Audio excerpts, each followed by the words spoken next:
Subscribe कीजिए इस channel को और घंटी का बटन दबाइए लेटेस्ट वीडियो देखने के लिए। सीता के सकला देखी जाखाती जानकारी की आबे सीता ब्याहना जोग है। सीता के सकला देखी जाखाती जानकारी की आबे सीता ब्याहना जोग है।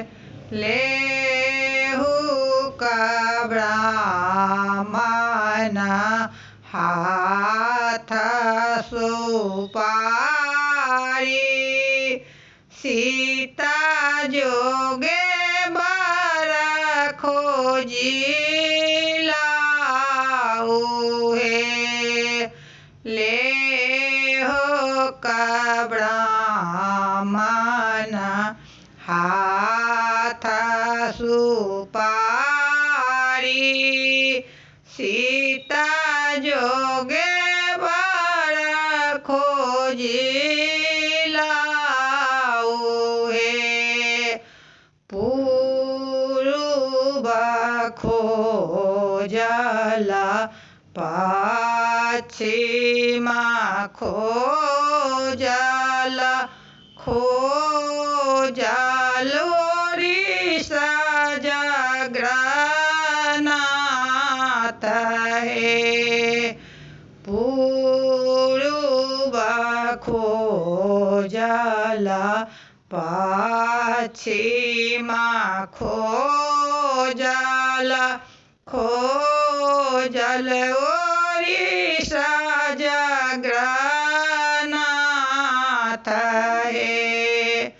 सीता जुगुती बर कतहु न भेटला तपसी भिखारियो। सीता जुगुती बर कतहु न भेटला तपसी भिखारी है। आहाँ लेके आहे बाबा तपसी भिखारी